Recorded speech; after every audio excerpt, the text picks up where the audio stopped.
কড়াই সাদা তেল গরম করলাম, পেঁয়াজ খুব ভালো করে ভেজে নেব। ভাজা হয়ে গেছে, নামিয়ে নেব। কড়াইতেই সামান্য একটু তেল দিয়ে দেব চিকেন। কড়াইতে 3 চামচ পরিমাণ সাদা তেল দিয়ে দিয়েছি চিকেনের টুকরোগুলো। এটা কিন্তু বোনলেস না, এবং অ্যারারুট দিয়ে ভেজেও নিইনি, নর্মাল চিকেনের টুকরো। এবার খুব ভালো করে নাড়াতে থাকবো। এখন আর কোনো কিছুই এর মধ্যে দেওয়া হয়নি, বেশ কিছুক্ষণ আলতো করে নাড়িয়ে নেব। কিছুটা নাড়ানোর পর দিয়ে দিয়েছি আদা এবং কাঁচা লঙ্কার পেস্ট, তার সাথে নুন। মশলা দিয়ে নাড়িয়ে নেওয়ার পর দিয়ে দিয়েছি টমেটো। আবারও ধিম আঁচে বেশ কিছুক্ষণ ধরে নাড়াতে থাকবো, নাড়াতে নাড়াতে যেন সেদ্ধ হয়ে যায় মাংসটা। মাংস থেকে যে জলটা বেরিয়েছিল, বিশেষ করে নুন এবং মশলা দেওয়ার পরে, সেটা কিন্তু আমি একদম ধিম আঁচে ধীরে ধীরে শুকিয়ে নিয়েছি। এক্ষেত্রে আপনারা ইচ্ছে করলে ঢাকাও দিতে পারেন, তবে ঢাকা না দিলেও চলে। ফ্লেম একদম লোতে রেখে ধীরে ধীরে নেড়ে জলটা শুকিয়ে নিতে হবে, এবং তাতে মাংস সেদ্ধ হয়ে আসবে। আর একটুখানি শুকিয়ে নিতে হবে। প্রায় হয়ে এসেছে, মাংসও প্রায় সেদ্ধ হয়ে এসেছে। এর মধ্যে শুধুমাত্র টমেটো, জিঞ্জার, চিলি পেস্ট, আর মাঝখানে আমি একটু গার্লিক পেস্ট দিয়ে দিয়েছিলাম, হাফ চা চামচ আর কি। যাই হোক, ধীরে ধীরে নাড়াতে থাকতে হবে যতক্ষণ না পুরো গ্রেভিটা শুকিয়ে আসে। মাংস একদমই কষানো হয়ে গেছে।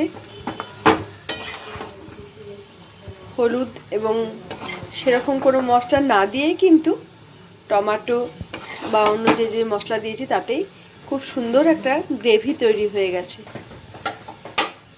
মাংস কষাতে কষাতে সেদ্ধ হয়ে গেছে, গ্রেভিটাও কিন্তু প্রায় শুকিয়ে এসেছে।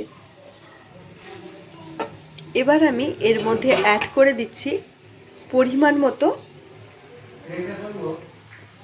পেঁয়াজ এবং ক্যাপসিকাম ভেজে রাখা। প্রথমেই সেটা ভেজে রেখেছিলাম, দেখিয়েছি আপনাদের, এবং একদম ব্রাউন করে কিন্তু ভেজে নিইনি। এক্ষেত্রে একটু সাদা থাকবে, এরকমভাবে কাঁচা ভাব চলে যাবে, এভাবে ভেজে নিতে হবে পেঁয়াজ ক্যাপসিকাম। আর পেঁয়াজটা ছোট পেঁয়াজ হলে 2 টুকরো, আর বড় পেঁয়াজ হলে 4 টুকরো করে ফেলতে হবে। খুব ভালো করে পেঁয়াজ ক্যাপসিকাম মিশিয়ে নিয়ে আবারও কিন্তু ধিম আঁচে নাড়াতে থাকবো।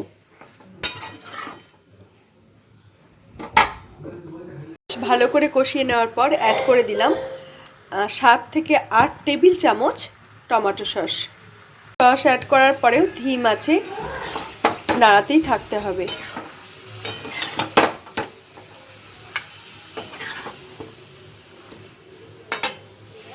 বেশ কিছুক্ষণ নেড়ে নেওয়ার পরে অ্যাড করে দিচ্ছি অ্যারারুট। 2 চামচ অ্যারারুট খুব ভালো করে গুলে নিয়েছিলাম, এটা আমি অ্যাড করে দিলাম। আবারও এর মধ্যে অ্যাড করে দিচ্ছি অ্যারারুট ধুয়ে রাখা পাত্রের জল। এবার খুব ভালো করে মিশিয়ে নেব। অ্যারারুট দেওয়ার পর খুব ভালো করে ফুটিয়ে নিয়ে দিয়ে দিচ্ছি গোলমরিচের ডাস্ট।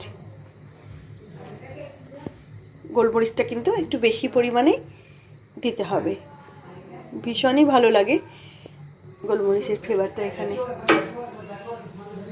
একদমই হয়ে গেছে আজকের রেসিপি চিলি চিকেন রেডি। সুতরাং আমরা গ্যাসের ফ্লেম বন্ধ করে দিলাম।